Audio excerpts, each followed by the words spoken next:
അപ്പം എൻ്റെ മുത്തുമണികളെ ഞാനൊരു പുതിയ മെഷീനായിട്ട് വന്നിരിക്കുകയാണ്. നമ്മുടെ ഓജിയുടെ മെഷീനാണ്. ഓജിയുടെ മെഷീൻ എന്ന് വെച്ച് കഴിഞ്ഞാൽ ഈ പറഞ്ഞ പോലെ കുറച്ച് ലാഗുള്ള മെഷീനാണ്.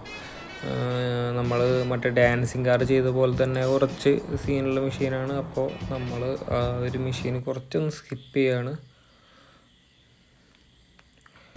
കുറച്ചധികം സ്കിപ്പ് ചെയ്യേണ്ടി വരും. ഓക്കെ, അപ്പോൾ സ്കിപ്പ് ചെയ്ത് കഴിഞ്ഞു.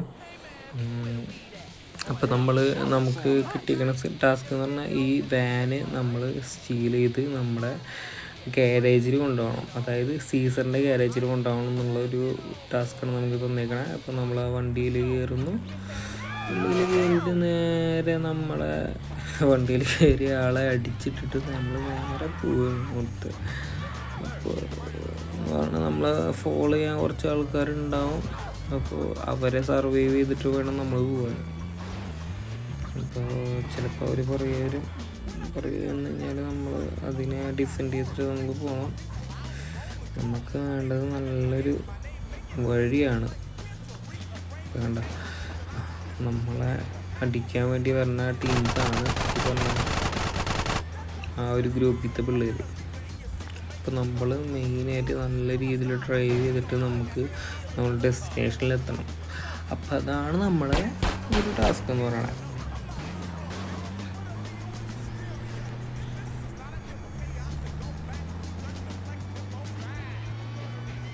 ഓക്കെ മൊത്തം, അപ്പോൾ നമുക്കൊരു ട്രാക്ക് കിട്ടി. ആ ട്രാക്ക് നമ്മൾ നേരെ പോവുകയാണ്. മാക്സിമം നമ്മുടെ ട്രാഫിക്കും വയലേഷനും ഒക്കെ എന്താ പറയുക ആക്സെപ്റ്റ് ചെയ്യാൻ, അല്ലെങ്കിൽ നമ്മൾ അത് അനുസരിക്കാൻ ശ്രമിക്കുന്നുണ്ട്. പക്ഷെ പറ്റുന്നില്ല.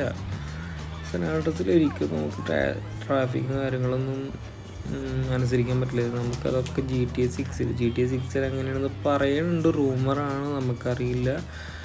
ട്രാഫിക്കും കാര്യങ്ങളും അനുസരിച്ച് മാത്രമാണ് നമുക്ക് വണ്ടി ഓടിക്കാൻ പറ്റുള്ളൂ എന്നൊക്കെ പറയുന്നുണ്ട്. പക്ഷെ നമുക്കറിയില്ല. GTA സെനാൾട്ടസിൽ നമുക്ക് എന്തായാലും അങ്ങനെ വണ്ടി ഓടിക്കാനേ പറ്റില്ല, Vice Cityയിലടക്കം.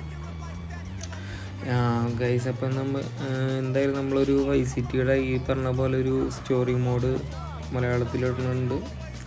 ഓക്കെ, അപ്പം നമ്മൾ ഡെസ്റ്റിനേഷനിലെത്തി. ഇതാണ് അപ്പം നമ്മൾ ആ ഒരു ഓഡിയോ ട്രക്കാണിത്.